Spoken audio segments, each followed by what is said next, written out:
Well, I want to first of all thank Melissa Fisher for bringing me, and also for everyone who's responsible for having me here, because it's nice to come back to my alma mater, Georgetown. Spent lots of great times running around these halls.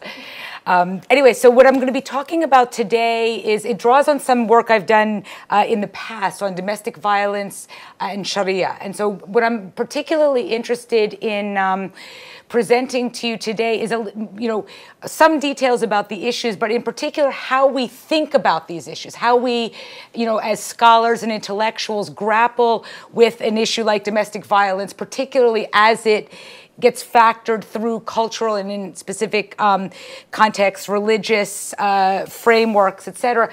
Partly, and I would say, off the bat, to be able to participate or contribute to struggles going on all over the world to end violence against women, including that which happens in the domestic sphere. And as Melissa said, that I've been working on sort of normal torture in the last few years. So the work on domestic violence that I did some years ago, I did it under the auspices of, I don't know if any of you are familiar with Abdullahi Naim, who holds a chair in religion and law at Emory Law School. And he had a large Ford Foundation project as part of his ongoing work on Islamic family law. And so I came in to do a comparative study of domestic violence and Sharia in the Middle East, Sub-Saharan Africa, and Asia. But I'll mainly concentrate on, at least in some of the examples, on the Middle East today. Okay, so in terms of thinking about these things, and I'm sorry, I'll try not to, I know the PowerPoints with too many words may be somewhat confusing, but it's more for my benefit than yours.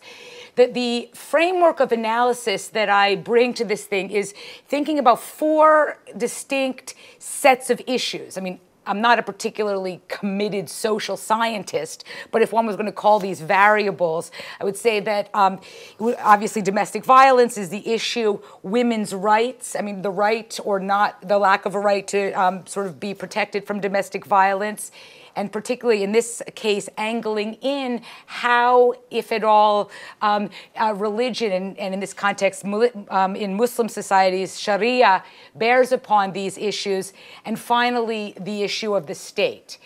And I would say that, my punchline, which I will give to you right away, is that the state is the most important issue of all. I mean, how in different countries, in different contexts, social and political relations and the governance of religion are all in some ways arbitrated through the state, which may include very much the failures of states. And I will elaborate on different ways of thinking about that. But one thing I often tell my students is, whatever the question, the answer is always the state.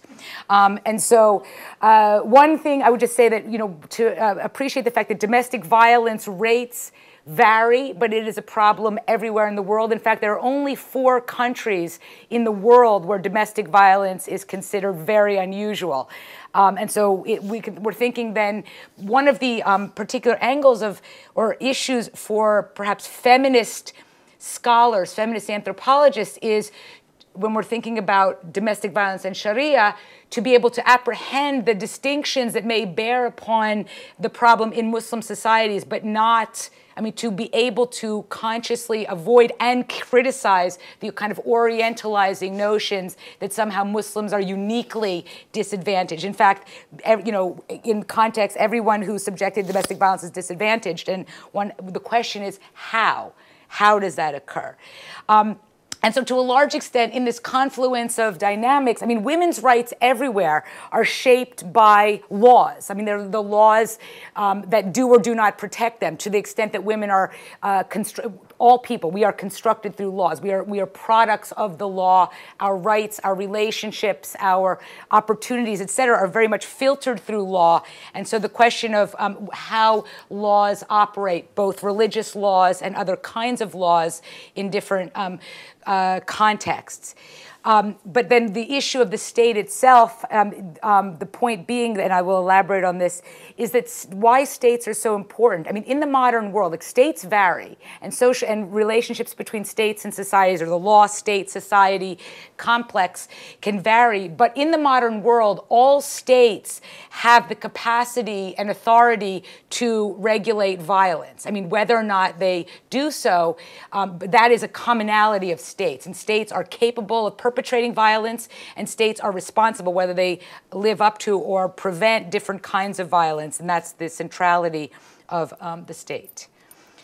Now, domestic violence itself, just to understand what it is, it's distinguished from other forms of violence, and including other forms of gender violence. I mean, it's violence that occurs specifically within the so-called private sphere, basically between individuals who are related through intimacy, blood, or law.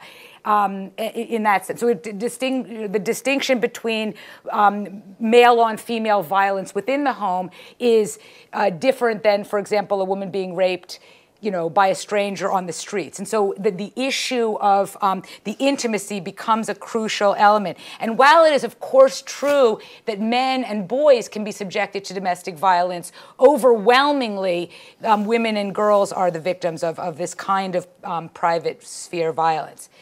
Now, the kinds of predictors, I mean, if one looks at where and, which communities, which countries, which contexts there are higher and lower forms of domestic violence. I mean, there was a study that was done some time ago, but a comprehensive study of 90 countries, and the patterns or the predictors for domestic violence, either within countries as a whole or even within particular sectors of countries, is gender inequality is a very important issue. The patterns, social and political patterns of using violence for conflict resolution. And that can obviously be, distinct between regions of the world, or even between regions within a country, or within classes, across classes.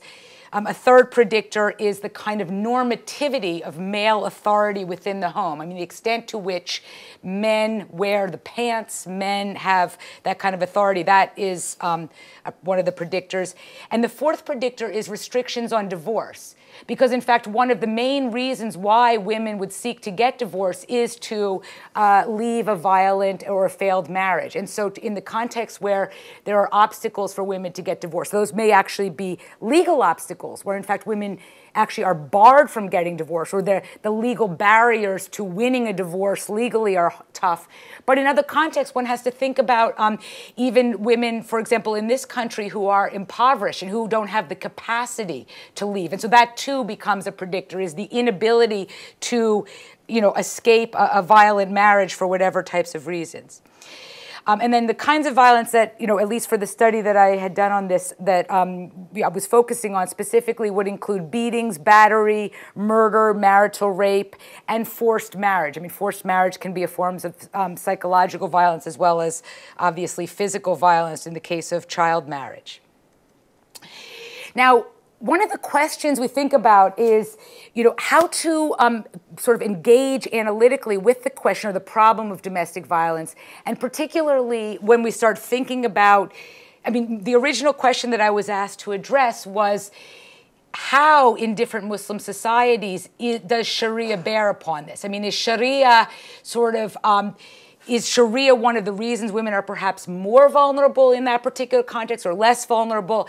And so in the process of trying to figure out how to analyze these questions, I was, because I wasn't sort of an expert on domestic violence when I began, was the issue, trying to think about, for one big question is, in a given context, in a given country, for example, is domestic violence legally permitted or prohibited? In other words, are there criminal laws prohibiting and recognizing this form of violence as something that is outlawed? Even if the law, and that would be, in a sense, is there legal impunity? In other words, that, the laws bear, or the legal issue is, are there actually criminal laws? In practice, is it tolerated or condemned? That means even if there are laws, for example, are the laws not enforced? Do the police, are not inclined to, investigate, or it's very difficult to actually pursue criminal penalties, et cetera? And even regardless of whether domestic violence is criminalized or not, are there civil remedies? If people are, women and girls are subjected to domestic violence, are there restraining orders? Are there shelters? These kinds of things. And so one of the issues, and just to, again, put this in context, I mean, even in the United States, for example, I mean, domestic violence only became criminalized in the 1970s. I mean, we are dealing with a fairly recent, sort of recognition that violence within the, to criminalize domestic violence, even in sort of Western countries, and that became sort of a model, as I'll elaborate a bit later, that gets to some extent internationalized, was to bring criminal law into the home, to argue that it's no longer a private matter what happens between sort of men and women or parents and their children, et cetera. And in that context, it was a matter of really seeing domestic violence as violence. And that took the work of anti-violence activists and feminists and others to say it wasn't simply a man maintaining order of the home or a parent disciplining an unruly child or wife or whatever, but to really sort of problematize it. Now, the two kinds of impunity that one can think about comparatively, and one could think about this in terms of domestic violence on a global scale, if you want to do different comparisons. Legal impunity basically means that there are laws in the books, but the laws are not actively enforced. Or rather, I'm sorry, that there are no laws on the books in terms of that. And when I come to some of the specific contexts in Muslim societies, we'll engage in that. But social impunity is when the laws, there are laws in the books, but they're not actually enforced because of the fact, the idea that, notions of violence within the family, not seen as violence, but seen as something else, are regarded as acceptable, or what did you do to make your husband angry, or, he's just letting off steam, or that kind of thing. So that would be called social impunity. And so domestic violence, just to, again, stress the sort of globalness of it and the importance of it, it is a leading cause of death and injury for women and girls all around the world. But the real challenge, and this is also a global phenomenon, is that domestic violence tends, for various reasons, to be a hidden problem. It's a hidden problem because, first of all, it occurs in contexts where, but for members of the family perhaps to call the police or to bring in an outside authority, what goes on in the home is not easily open to scrutiny, and that can also obviously vary by class and context.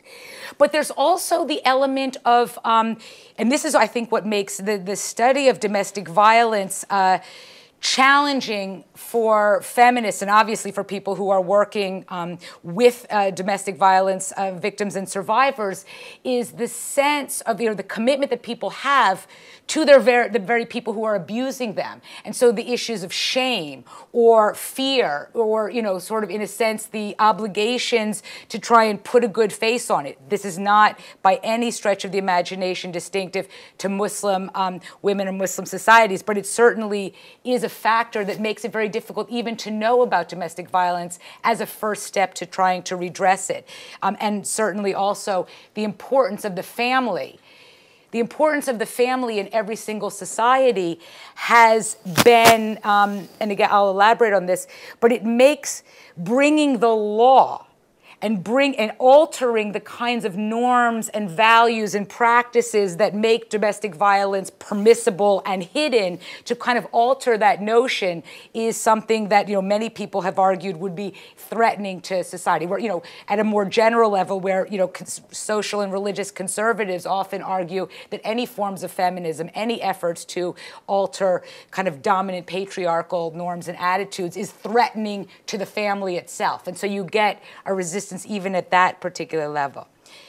Now, to just talk a bit about, Sharia, just to then contextualize what I'll be saying. So Sharia is basically Islamic law. And in the contemporary world, well, there are other aspects. There's Sharia banking and certain areas. But the most, I think, important aspect of Sharia, or the sort of common aspect, is that it really is significant for governing family relations. In fact, almost all Muslim majority societies have some aspect of Sharia, at least for family relations, which means specifically marriage, divorce, custody, and inheritance.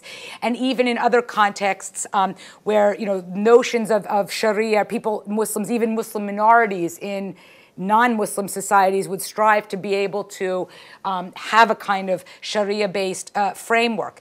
So it's both the very specific rules about, what is ordained religiously, but it's also, in a sense, I mean, and one could think about this in the context of this country comparatively.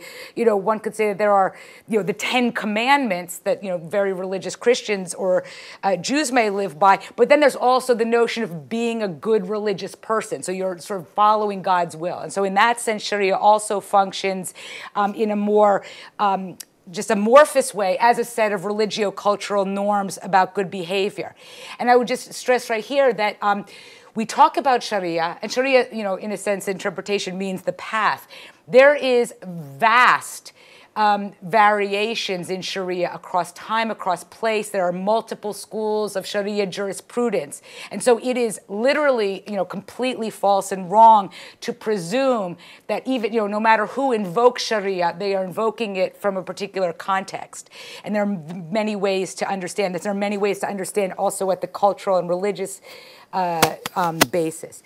But the sources of Sharia essentially are the Quran, which devout Muslims believe to be the literal word of God, Hadith, which are the sayings and practices of the Prophet Muhammad and his immediate followers, and then other kinds of laws over the years that have been deduced from these sources, and building on that. So Sharia, I mean, one could think about, I often, as a not religious person myself, when I was doing this research, was thinking that Sharia functions in some ways like constitutional law with a small c. I mean, you've got the Constitution itself, but you've got all kinds of norms and rules and other derivative laws that emanate out of that on the basis of what is seen as this kind of social contract, or one could say the Islamic contract, and it gets interpreted in many, many ways.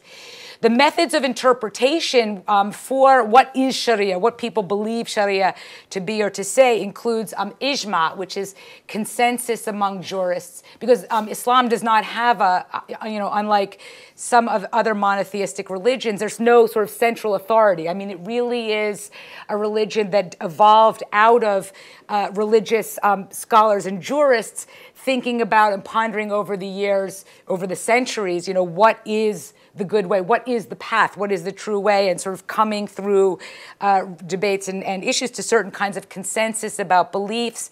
And ijtihad are, issues of accepted rules of logic.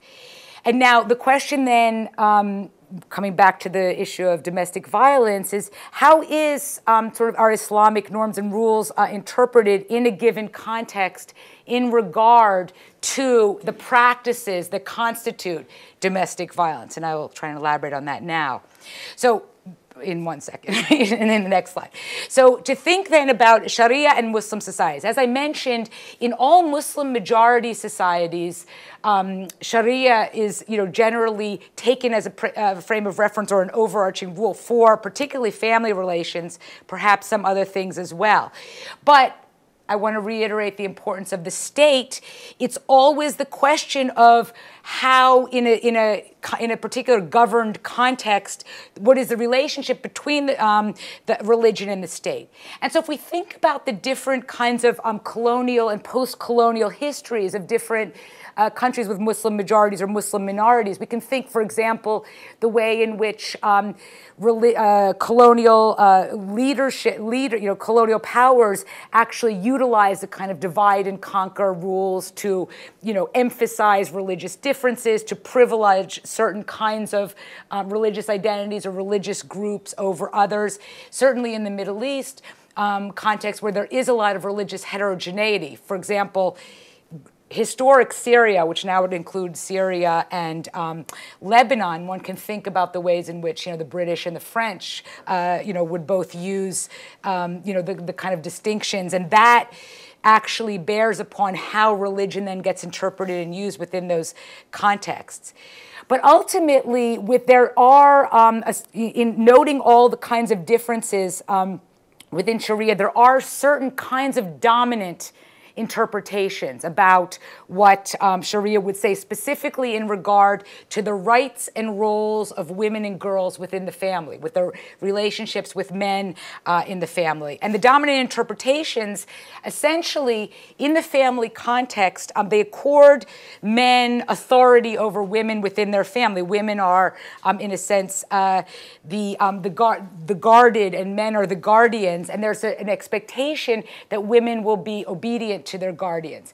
Now, into our 21st century, highly honed feminist minds, this may sound obviously patriarchal, which it is, but to the extent that I want to stress here that the norms that come out of this are a sense that in ideal situations, and people believe, that being good Muslims and following Sharia can in fact establish very idyllic, better than alternative types of relationships, are the ideas that men and women are different and the differences are complementary. And this complementarity is what, sort of bonds families together, and the families are, the bonds of social stability and so on. So there's this kind of, and it's not specific to Islam, but there really is a sense that the notions of an absolute universal equality between men and women defies many cultures, and certainly can defy dominant religious interpretations where men and women are seen as different, the differences as complementary.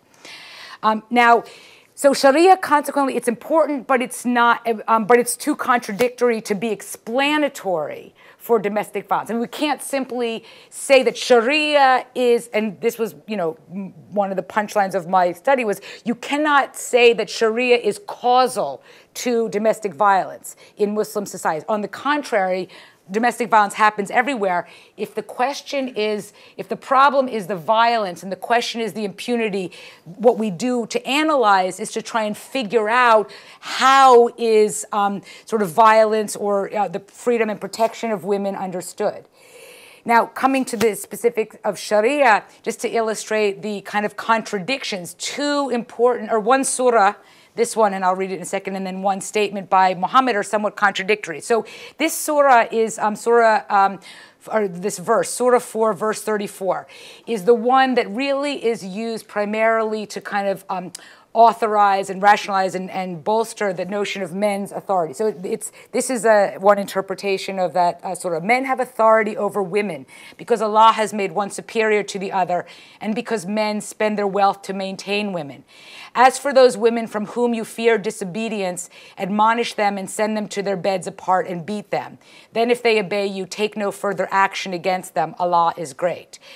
But it's sort of a contradictory thing that Muhammad stated to his followers, and this became a hadith, was the saying that the best among you are those who are best towards your wives. And there are many, many verses within the Quran that would, in some ways, contradict, the Surah 4, verse 34. And so it was these kinds of contradictions over the centuries that jurists would be grappling with. Now, this particular thing, because devout Muslims believe that the Quran is the literal word of God, when it comes to beatings, because it actually says that, to religious Muslims, that God has specifically permitted men to beat disobedient women, one of the real conundrums then becomes, is beating a right, that men have or a harm to women? And so that's been something that has been, in some ways, grappled with over the centuries. But because of the fact that there is this mention of beating, it makes it very difficult to absolutely and categorically condemn within a sort of religious Muslim context the absolute prohibition of beating. However, one could think about looking at how different Muslim jurists over the centuries have thought about this. Some have interpreted it, including feminist Sharia scholars have said that this was actually supposed to be a symbolic gesture of displeasure. And so people would say, in fact, what a man should do is take a feather and beat his wife on the cheek with the feather. So so it's obviously, interpreted to be a symbolic rather than a expressly violent act. But I mean, obviously, there are other interpretations that would say the license to beat is ordained by God, and so that is one of the conundrums, and it varies across time and place. Now, the second form of domestic violence that becomes sort of a challenge within the context of Sharia to understand is marital rape. I mean, again, in this country, marital rape only comes to be recognized as a crime within the last several decades. And one of the reasons why, and in the context of most Muslim societies where Sharia prevails, marital rape there is no such thing as marital rape, in a sense. I mean, that it's not recognized as rape. It's one of the examples of a practice that is not seen as a harm, it's seen as a right, because the marriage contract is interpreted as a contract for men and, husbands and wives to have sex with themselves and with each other, whenever they want. So in that sense, if men can have sex with their wives at their pleasure, your wives are like plowing fields, go to your fields as you will. In that sense, it becomes impossible or very difficult, or becomes a challenge to actually conceive of such a thing as marital rape. And indeed, in many countries where criminal laws that absolutely criminalize rape categorically in many countries will not recognize marital rape as so it literally is uncriminalizable because of the relationship between sex and marriage. Now, the issue of forced marriage is one that under Sharia, women and men are both supposed to be free to marry as they will, but and particularly post-pubescent women are free to sort of enter into marriages freely, but in different contexts in different countries, because females are, subjects to their guardians, their fathers or the older male relatives, and issues of determining the marriage contract can be made when girls are still quite young. There's an inherent contradiction between the principled right of men and women to enter freely into marriage and the obligation of women and girls to be obedient. And the disobedience then, and sort of it cycles back if women are either refusing sex with their husbands or refusing to go along with a marriage that's being forced upon them. That then can be an example of disobedience and then can perhaps be rationalized beatings. So these are the contexts in which there's no clear answer, but where jurists and feminists and feminist jurists are trying to grapple. Now, just to think about, so this is some of the religious aspects, but I want to say that in the contemporary world, we really have multiple regimes and cultures of rights, some of which are overlapping and contradictory. And so in any context, one can think about the multiple legal frameworks that bear upon individuals within society, men and women, as citizens, as males and females, as members of families, et cetera, et cetera. And so among the sort of significant frameworks are family laws, whatever they are, and as I said, in Muslim societies, they oftentimes are informed or strictly derived from Sharia. Criminal laws, and this becomes where criminal law itself becomes in a certain strategy in the campaign against domestic violence, some people have sought to criminalize domestic violence. And so to then actually bring this practice into the domain of criminal law where can be some resistance. Constitutional laws, which then govern sort of principles, say, for example, of equality or the state's obligations to, intervene. And in different countries, in different contexts, constitutional laws may, for example, inoculate family relations from state law. And I will elaborate on that a bit more. But so to some extent, in some contexts, the Constitution can literally bar other kinds of protective interventions coming into the home. And then, of course, since, the era of international law, international human rights law, human rights come into existence in 1948, but the process of really making international laws doesn't really begin until the 1960s and 70s and 80s. And so one thinks about then the kind of overlayering of international laws and the extent to which they are or are not, recognized within a country and enforceable. So these are the legal frameworks. Now, one of the things that I would say about the struggles over issues of rights of women, to which, being free from the domestic violence is one of them, is that what we found is ultimately that we're seeing competitions among different kinds of groups or constituencies over the jurisdictions of laws. So, for example, Islamists and the kind of what we think of now as kind of modern Islamist movements obviously have a longer history in the 20th century, but really start coming into kind of social movement and political force in the 1970s and 80s, et cetera, with a type of agenda to kind of return to Sharia and to sort of utilize, sort of either take over the state or pressure the state to adopt a much more conservative religious interpretation of law, one that kind of boosts male authority and, sort of reifies or at least inoculates the family from outside intervention, et cetera.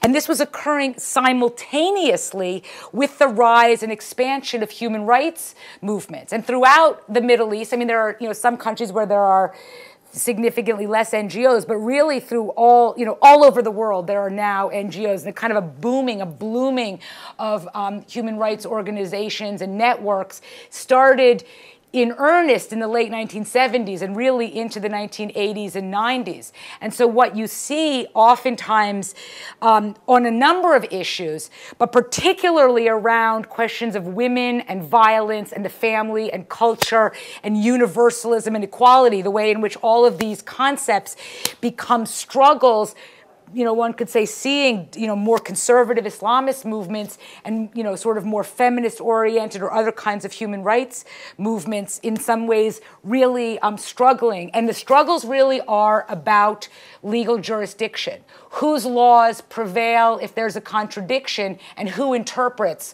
what is and is not the good. Okay. So in terms of just the state has then really, since the 70s, both for international human rights and for Islamist struggles, the state's importance and, the role the state has played, has become ever more important. And so the issue, which has happened in many parts of the world, but where there's been pushback, is this notion of criminalizing domestic violence, seeing it not as a right, but as a harm, seeing it as something to which the state is obligated to intervene.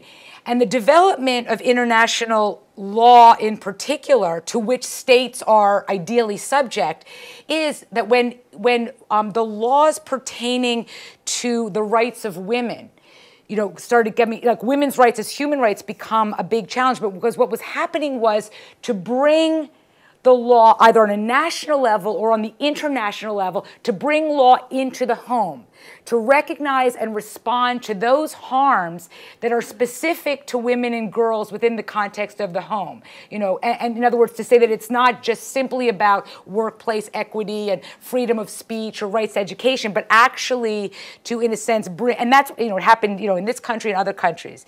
So the way in which the state is ideally responsive, and these are some of the debates or issues just at the international law level, is the kinds of legal doctrines that pertain to the state's responsibility.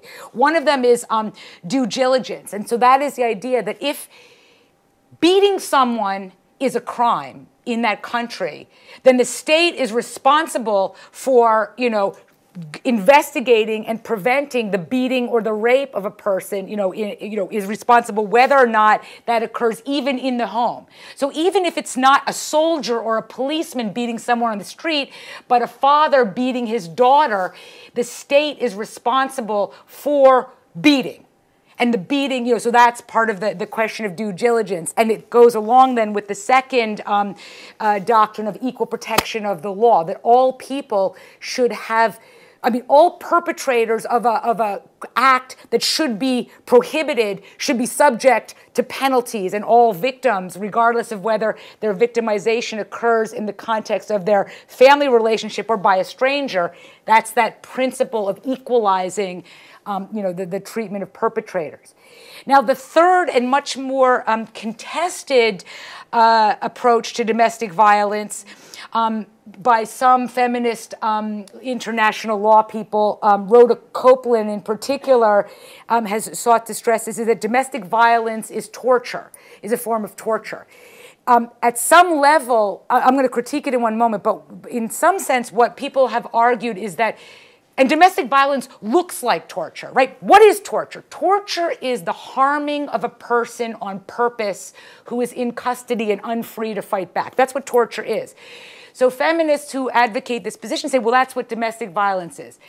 Now, the reason why they want to talk about it, not just for sort of emotional reasons, but because the laws and consequences penalizing torture are quite strong, ideally, or at least they were until, Dick Cheney got his fingers all over the law. But the point being that it's, in theory, if you make domestic violence torture, conceive it legally as torture, torture attaches universal jurisdiction. There are a few extremely gross crimes under international law that mean that if a person is not prosecuted in their own country for genocide, war crimes, crimes against humanity, and torture, they can ideally be prosecuted in another legal system. And so it's that capacity to, and the reason for the point of universal jurisdiction is to prevent perpetrators from ever evading, there should be no sanctuary. So feminists are trying to advocate this particular position.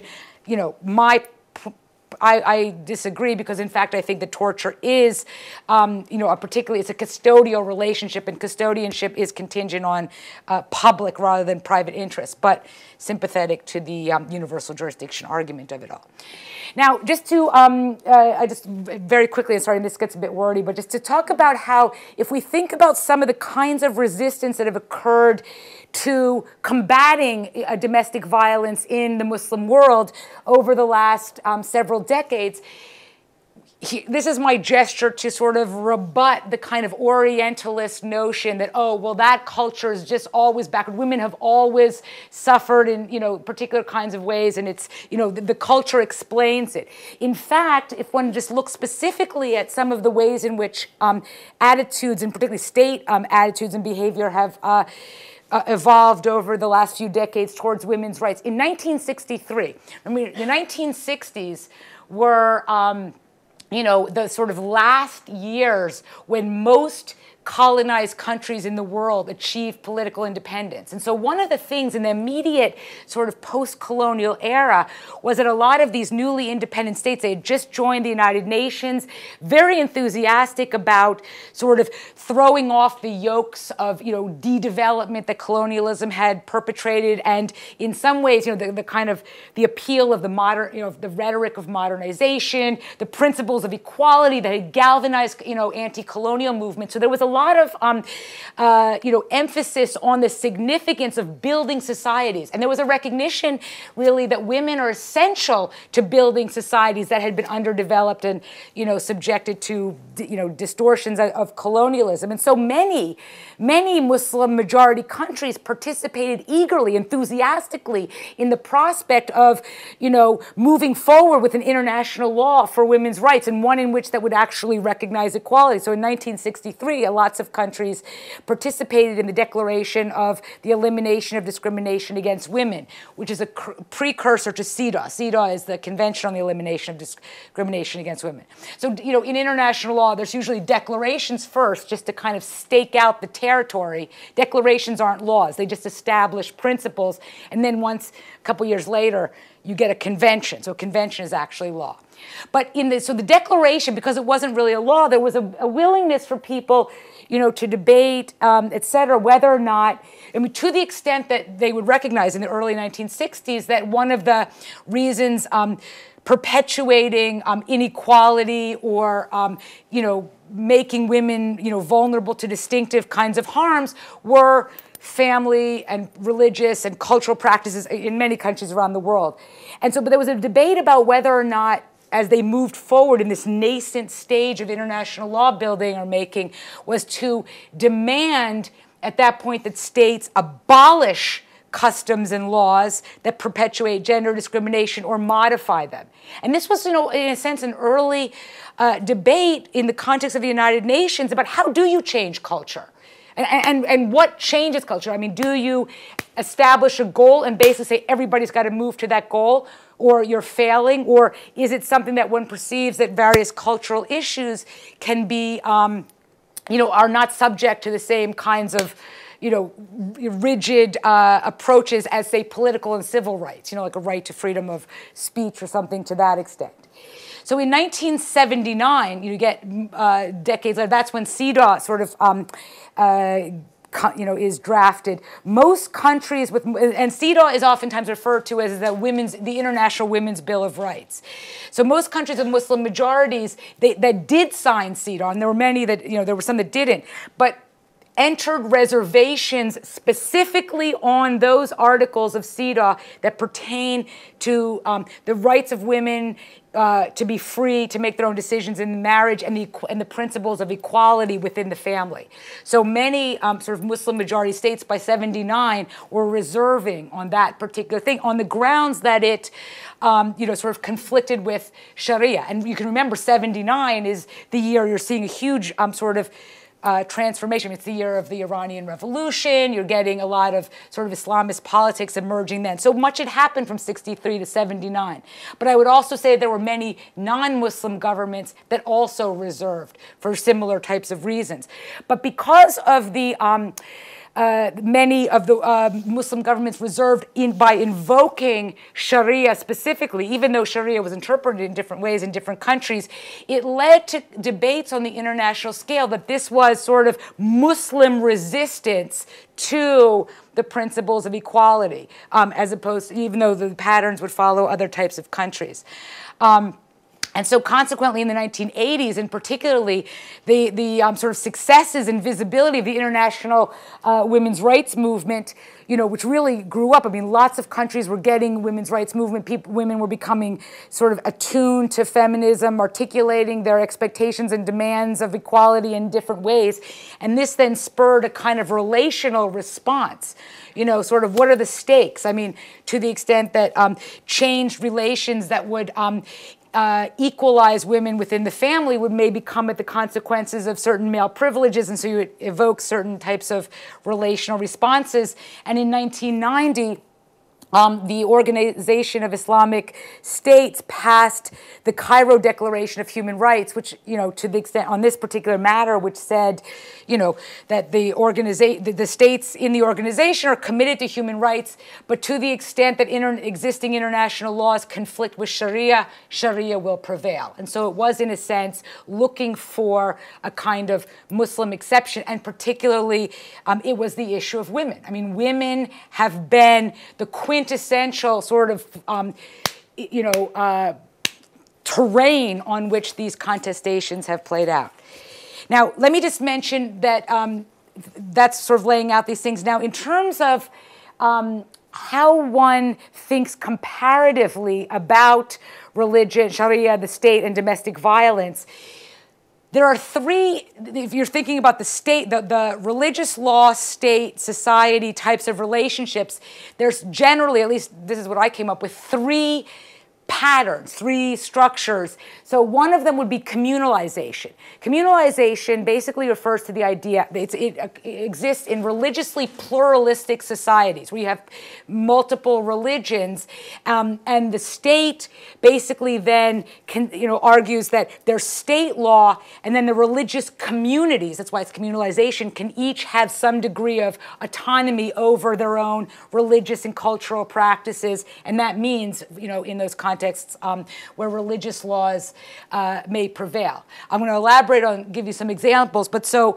in that sense then what you have are, if family laws are governed by religion in the communalization area, they are deemed to be separate and outside of and not the state's business. So you get this, like, for example, and I'll use the example of Israel later. So in Israel, you've got an Israeli state where you've got Jews and non-Jews, or Jews and, various kinds of communities as citizens, but, just on terms of religious religio-national things, like Jews are governed by their own Jewish laws, Druze are governed by their Druze laws, Christians are governed by their ecclesiastical laws, and Muslims are governed by their laws. And so within each community, they are sort of, there's their own patterns, and the state itself regards those issues as not its business, particularly for the minority populations.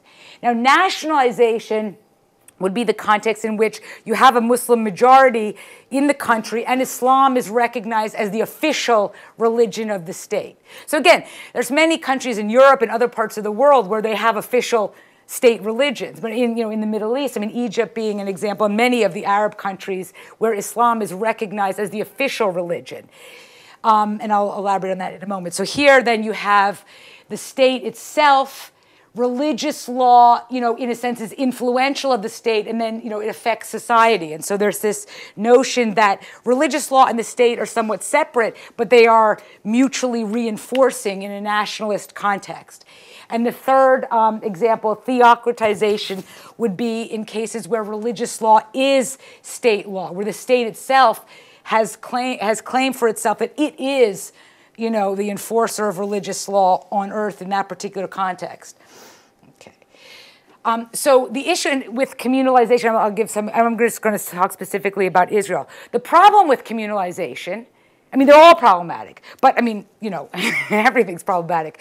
But the problem with communalization, in a sense, is that when women and girls, those aspects of life that are governed by religious law and are deemed to be outside of the state's control, even if the state has strong constitutional protections for equality, in a communal arrangement, the state does not have anything to say about the religious community, what happens. So inequality is uncontestable using the state and its resources, or it can be uncontestable. And that, in a sense, then deprives or perpetuates the kind of public-private dichotomy for women because of the way in which communalization functions. And particularly, and I'll use the case of Israel, in the case of Israel, where the state itself discriminates against the whole community, the Arab community, so which would include separately, Muslims and Christians, and there's this story of Druze is also a more complicated issue too. But to the extent that the state discriminates against non-Jews as non-Jews, there is a very strong rational reluctance on the part of women who are being abused within the family to turn to a discriminatory state for help against their men. And to the extent that they're, especially in times of political crisis or conflict, the importance of communal relations as a means of sustaining the community against the problems of structural discrimination, ongoing conflict, etc., actually serves to invest conservative religious leaders with even greater authority within the community itself, and creates a great deal of pressure on women to, in a sense, go along with these types of things. And so one can see, for example, in the context of Israel, also in the West Bank, Gaza, even the issue of honor killings. One can see sort of spurts of family murders, femicide, which Nadra Shalhoub-Kevorkian, who's written extensively on this, one sees this very much sort of correlated to issues of conflict because of the way in which it, is something, the complex ways in which women are suffering in various ways through the conflict, but that, femicide becomes a way of asserting a kind of conservative cultural norm to discipline the community when the community itself is not represented by the state. The state rules without representing it, and so it, elaborates and exasperates women's vulnerability. I'm not going to talk about India and Nigeria, but I'd be happy to elaborate on those countries. They're also communal contexts. So nationalization then, as I said, is religious law and jurisprudence. They shape national legislation and policies and ideas, and it's the notions of the Islamic social contract. And in this case, one can see, differences across, different countries where Islam is the official religion. To the extent that the state, say, has a constitutional law structure, and it is, committed to ensuring that national laws are compatible with religion, however that is interpreted, leaves a lot of latitude, right? So it leaves room for struggle so that people can actually make religiously sensitive arguments about, sort of getting the state to interpret religious law in an equal way so that religion and the Constitution are, say, compatible. But it can also, garner the kinds of attitudes about constituencies who want to sort of utilize conservative interpretations of religion to harness the state. And again, one can see that in this country as well. So I use the example of Egypt, is one very good example where it's influential over, the law, and it's a dominant theme in cultural values. But what we see, there's been some good studies of domestic violence in Egypt. For one thing, in terms of just the practices and attitudes about domestic violence, they vary. To the extent that, women with different levels of education or different kinds of, do they work outside of the home or not, from different region, different age. This comes back to interpretation of whether or not particular kinds of women interpret like men have a right to beat them or men have a right to do these kind of things. This can actually vary quite distinctively by age, etc.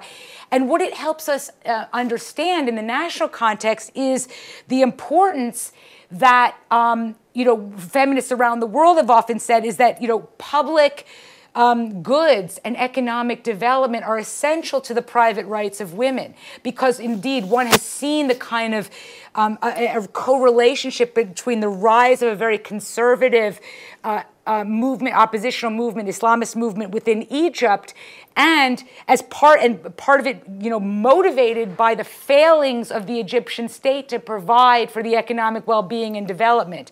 And so, in fact, it's women who are from the poorest regions and the least able to find work outside of the home that are, in fact, much more vulnerable to domestic violence and much more, in contexts where they can't negotiate for their own security. And this, in the case of Egypt, one could see this literally then, again, coming, into the broader context. The assassination of Sadat was sort of a real moment of Islamist, assertion of their, drive. And then where the state has, oftentimes, the Islamists continue to be targeted by the state and penalized, but the authoritarian regime of Mubarak has been willing over and over and over again to concede on women's rights issues that the Islamists are demanding as a means of, sort of seeking to diminish their opposition to the state. So in some ways, the bargaining between an opposition movement and the state and women being the bargaining chips. Egypt has been a very good example of that. And finally, then, the issue of theocratization. Iran and Pakistan provide two types of examples. The Islamic Revolution in 1979, one of the first things that the post-revolutionary government did, they have a whole structure, faqih, I'm forgetting what the term is, but, it was like sort of the rule by jurists. And so one of the first things to, the hated Shah, many secularists, many even feminists had supported the Iranian Islamic Revolution because the Shah was a despised authoritarian. But once the rule of the religious leadership, the Ayatollahs, comes in, one of their first gestures to signal a change was to completely overturn certain laws that had, in fact, advantaged women, specifically enabling rights to divorce and other kinds of things. But because Iran was, in a sense, the first modern Islamic, sort of revolutionary state, Iran had, in a sense, the obligation to show the world that Islam is good. An Islamic state is good, ideally even better than a non-Islamic state. And so many of the kinds of rights for women that had been overturned were reinstituted in the 1990s. And in fact, you got many Iranian clerics actually engaged in very deep discussions, sort of, in fact, we would say it was Iranian Islamic feminists of both male and female trying to reinterpret Sharia and Islam in such a way that would in fact empower women and invest them with security, because that was the idea that Islam really should be good for all of the citizens of an Islamic state. Now, obviously, with different kinds of clashes going on, it could turn about. But Pakistan also has, I mean, in some ways, a more worst case scenario. And Pakistan has one of the very highest rates of domestic violence in the world. And the Islamization started in 1979 with a military coup. And one of the things was that the military leader of the time, Zia al-Haq, basically struck a deal with super conservative Islamists who had really had no power in Pakistan from the time the state was established, and making a deal to institute extremely, I mean, almost novelly conservative interpretations of Sharia, including, sort of the penal consequences for women who are raped as adulterers. In other words, if a woman was raped and could not prove that she was raped, she could actually be stoned to death as an adultery. So all kinds of very conservative Islamist punishments, etc. But it was a bargain in a sense that an unpopular military authoritarian made with out of power religious leaders, but it consequently expanded into, sort of to the extent that the state then gives it this power and it factors in to other types of issues. It makes Pakistan a very dangerous place for women.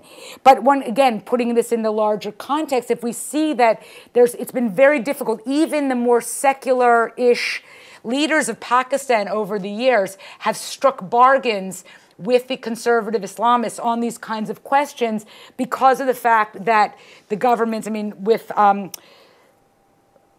completely forgetting. What was the last military leader? Bush's... Musharraf. Yeah, Musharraf, in a sense, because Musharraf, for example, his alliance, his cooperation with the United States in the war on terror was terribly unpopular in Pakistan, in some sense, to then kind of ensure that he wouldn't be undercut by domestic opposition to his sort of international policies. He would sort of bolster and concede on all kinds of highly restrictive positions that they wanted on women. So that, sort of bargaining point. But one can see then that theocratization does not in itself follow a single pattern. What happened in Pakistan and why, and what happened in Iran and why are quite distinctive. So just a few, observations and conclusions. Have I talked about? Okay, so for one thing, stepping back to the sort of overarching point is that it's a crucial issue to conceive of and to participate in conversations that help people conceive of domestic violence as a problem of violence, and to understand that states have an obligation to deal with it. And so those states that do not commit their resources to combating domestic violence fail as states to protect their subjects from violence. The whole notion of the legitimate monopoly on force, it's like if you can't prevent that, if you can't monopolize force, if people are doing violent things in the house, it's the state's failure. And the state's failures to develop or provide security, then ironically, when the states fail at that level, they make communities vulnerable, but that vulnerability oftentimes has the effect of deepening more conservative types of and patriarchal relationships, which then can make women even more vulnerable to domestic violence.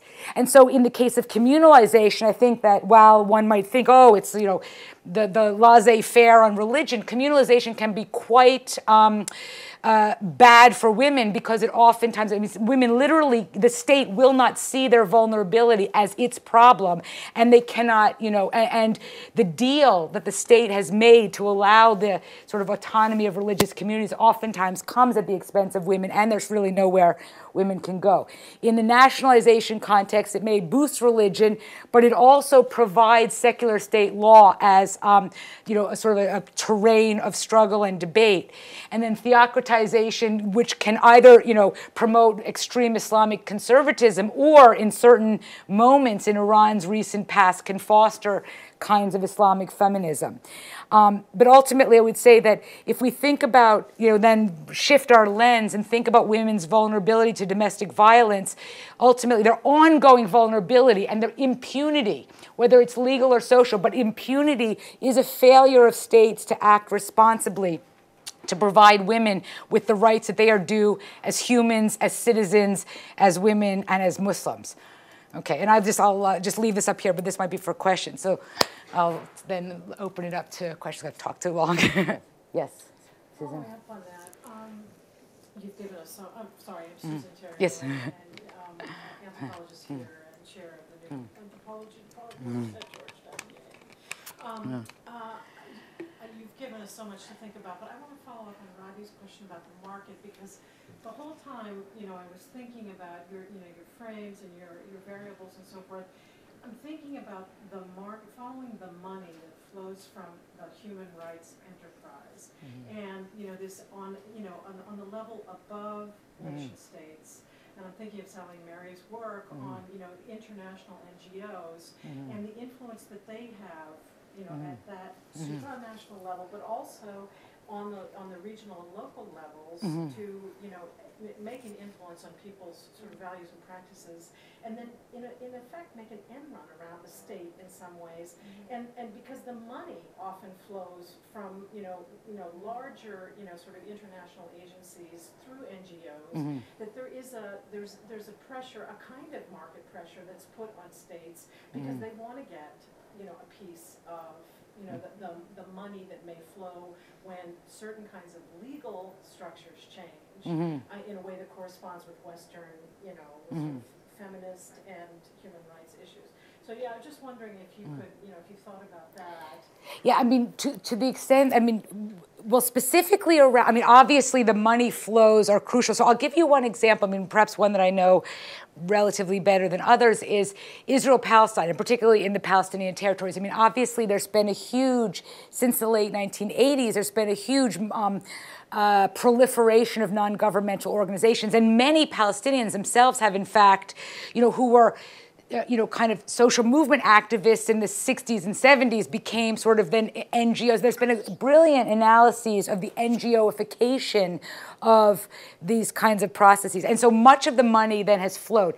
To the extent then that NGOs, particularly those that work on women's issues, on the one hand, there's a lot of international and to some extent local support for taking money and doing things for women's rights, but types of issues.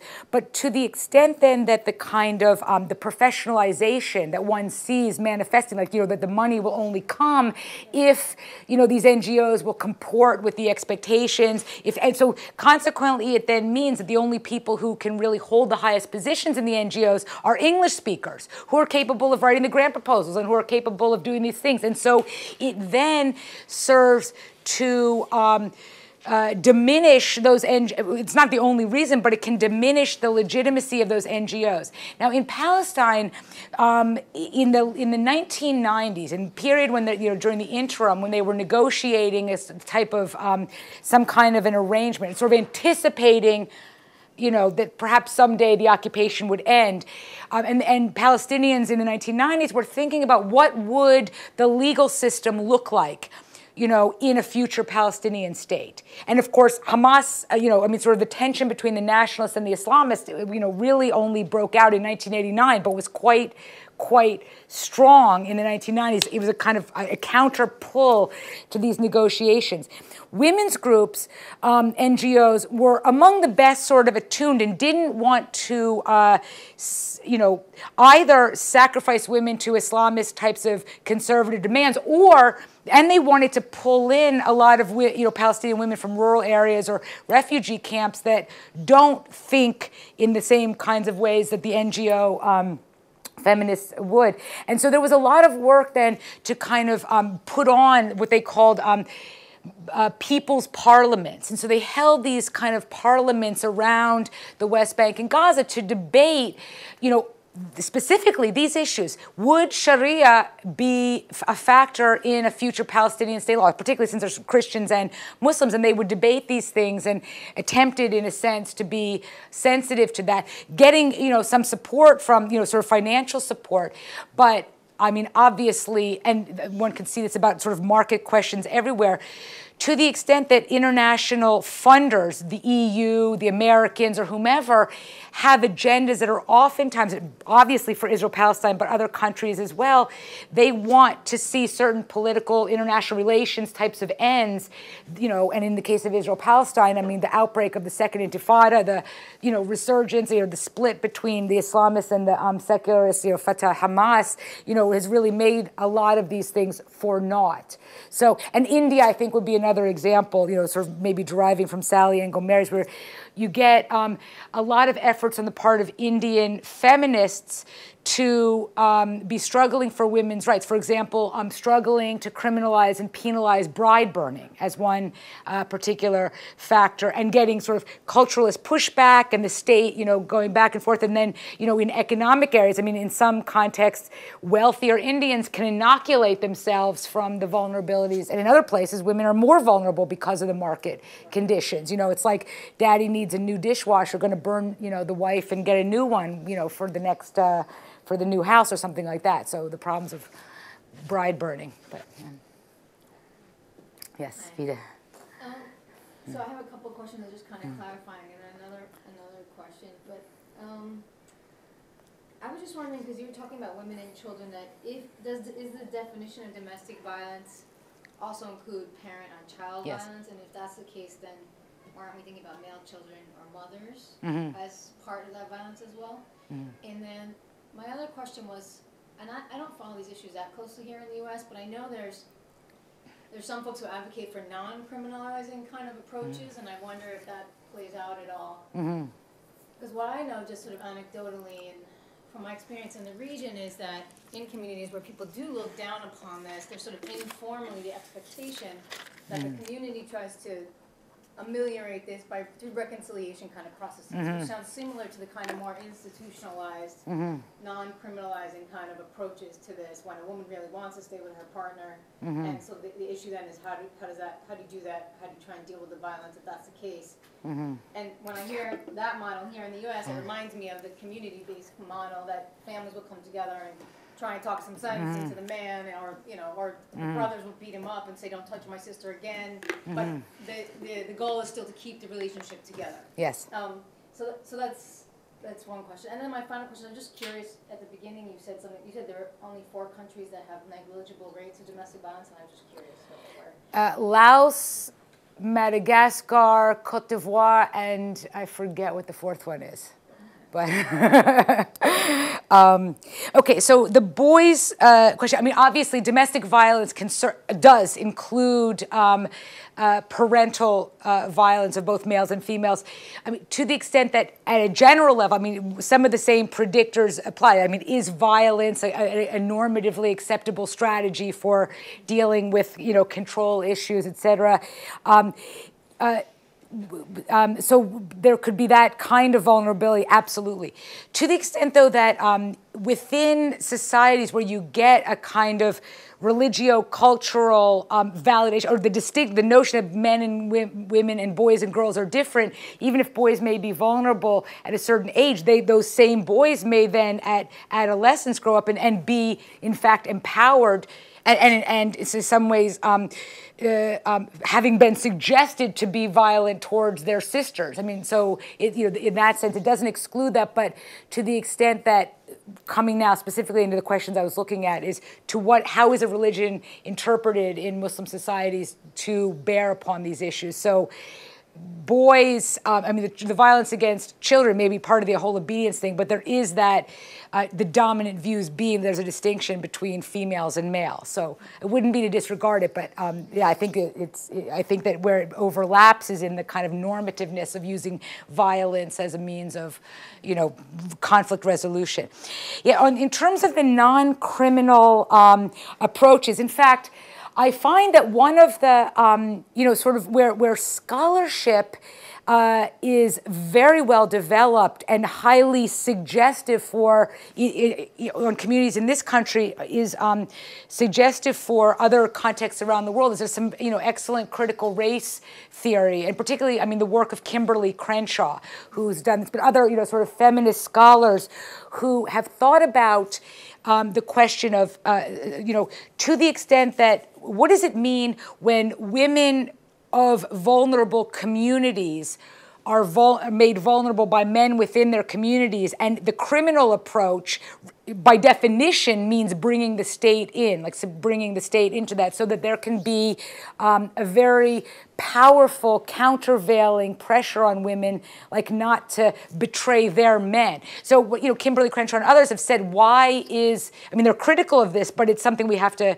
grapple with, is why is the bargain for communal cohesion, I mean, religious, racial minority in this context, women's silence. Like, why is women's silence the expense for communal cohesion against a discriminatory majority and a racist state? But when it comes to the other questions of the criminal versus non-criminal approaches, I mean, this has been a debate in this country among feminists, for example. I mean, the original move was to criminalize, I mean, to recognize domestic violence as a harm, to say it's a harm to which there is redress. The redress is a criminal consequence. State enforces criminal law. And so you got, in various contexts, you know, the obligations, at least formally, the obligations, like when a domestic violence call is made, in some contexts, police are obligated, because of the fact that oftentimes, you know, they'd be called to a house and then, you know, women would, you know, have been fearful, but they'd ultimately, because of their relationship, then they wouldn't want their husband or their boyfriend or whatever to go off. So, some feminists then instituted laws that said the police cannot leave the house without taking somebody with them. In other words, like if a call comes, somebody's going. But under those contexts, sometimes it was the women who had actually been beaten who would go. I mean, like, in other words, the police were then obligated to take somebody away when a call was made. And it sort of illuminates the idea that the law is a sword and not a scalpel, right? Like, once you institute certain kinds of rules, the law must cut and not sort of negotiate its way around every turn. Like, if there is a criminal law instituted, the police will come to a house and they are going to take someone into custody.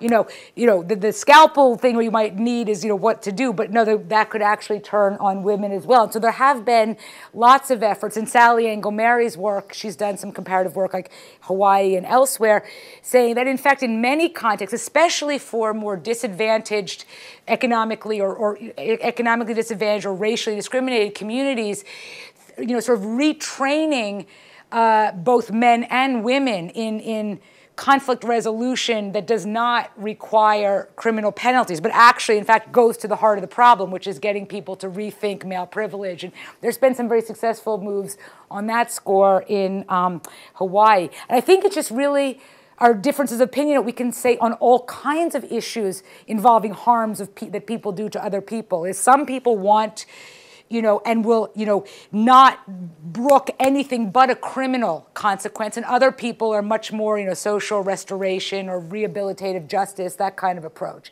And I think that they're philosophical debates with very deep and significant consequences for actual people. And there's no consensus on how that might work. Yes. Hi, I'm Sawan Hong. I just started from UNICEF, so I've been dealing with violence against children in the Asia Pacific region, about 21 countries I handle. And I appreciate your strength on focusing on state responsibility to giving state.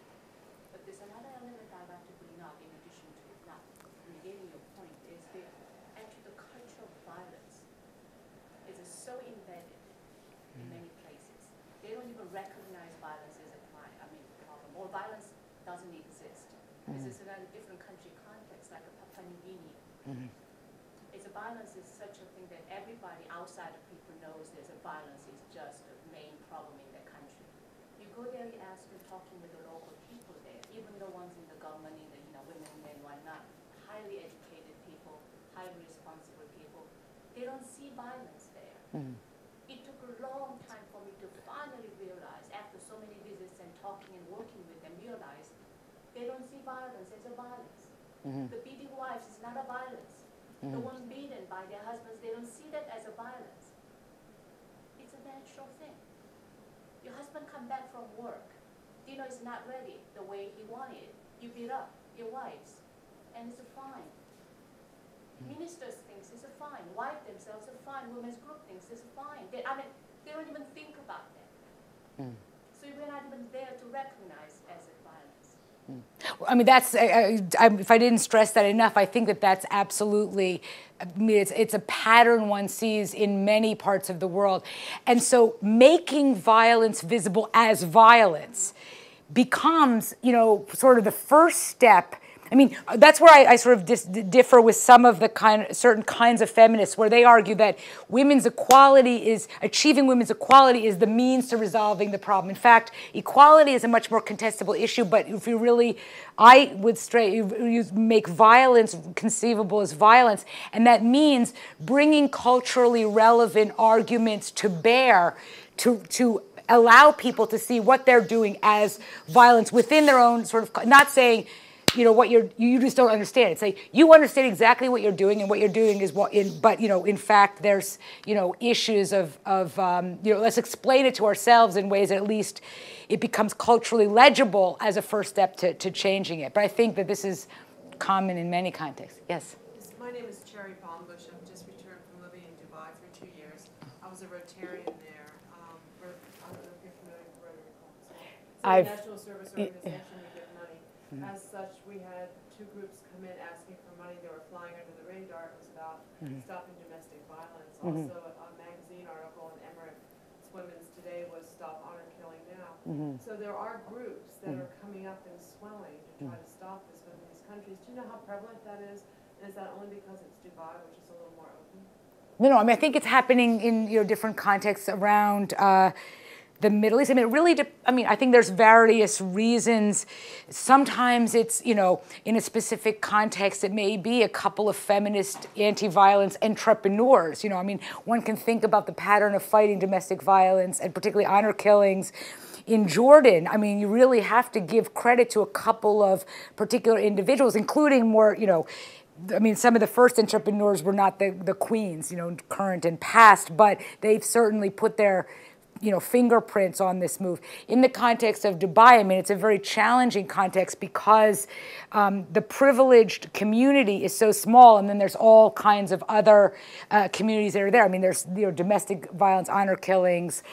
It's a very sort of socially and politically distorted society, not least of which it's a relationship to the market, and it makes it extremely challenging, but also there's a lot of fluidity in Dubai. So perhaps Dubai, the opportunities, at least the terrain, is different, for example, than Saudi Arabia, which isn't to say you can't struggle for those kinds of issues in Saudi Arabia, but one can just look at sort of the flows of money, information, and people, the kinds of transnational, you know, information and media that filters through Dubai may just, you know, allow different kinds of entrepreneurs. But there's been, you know, the regimes of the Emirates have been very sort of unresponsive to demands for better human rights. I mean, like I don't think it was from Dubai, but the guy who brutally, one of the royal family who brutally tortured somebody recently, and then I was like, oh yeah.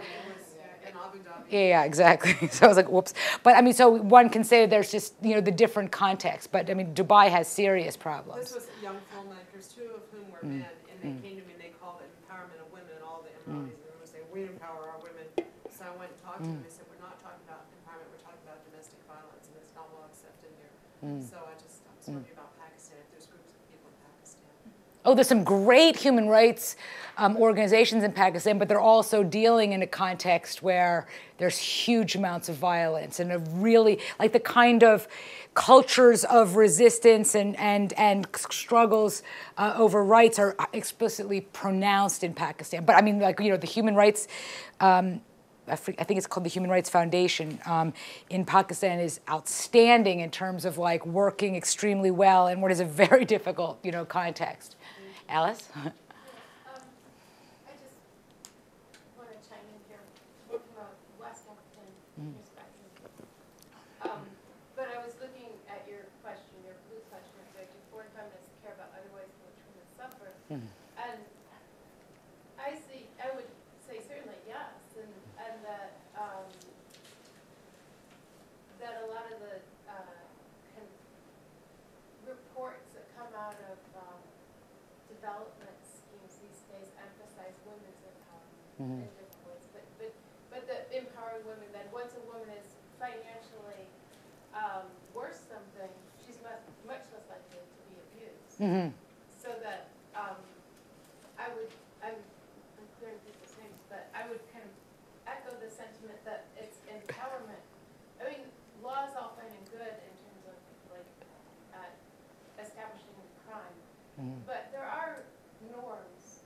I mean, and this leads me to the question that I wanted to ask that I didn't want it to appear Orientalist or something.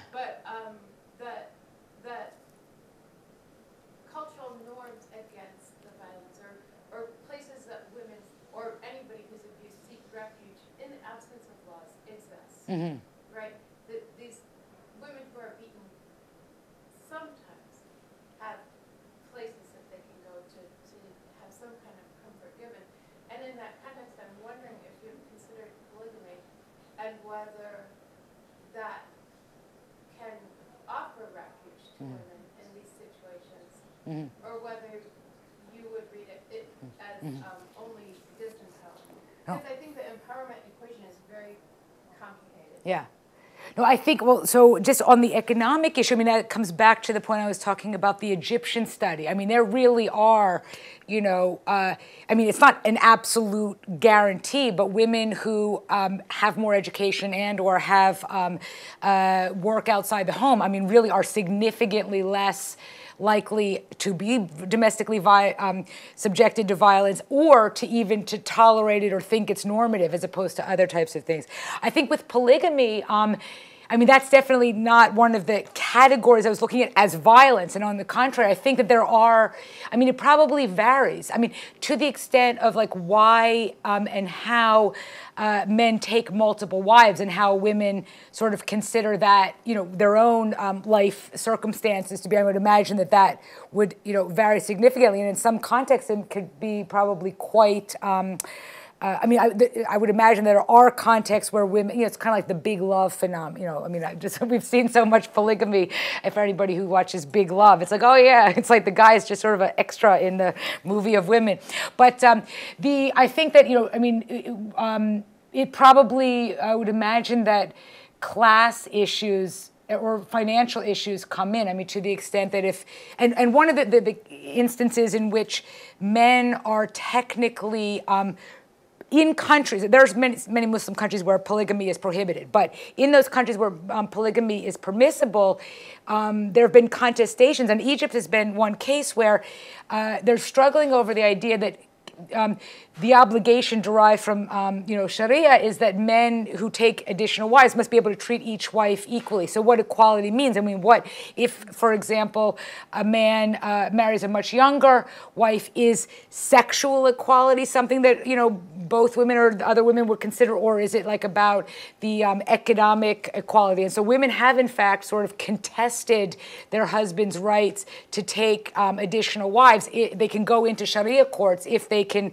sort of make arguments about, you know, the inequality. So I mean, it's a terrain for struggle. So I would say that that's just, perhaps one thing that we could, you know, analyze both within and across different contexts where there is polygamy. But I would imagine like polygamy would be neither the absolute solution or the absolute problem, but something for comparative study.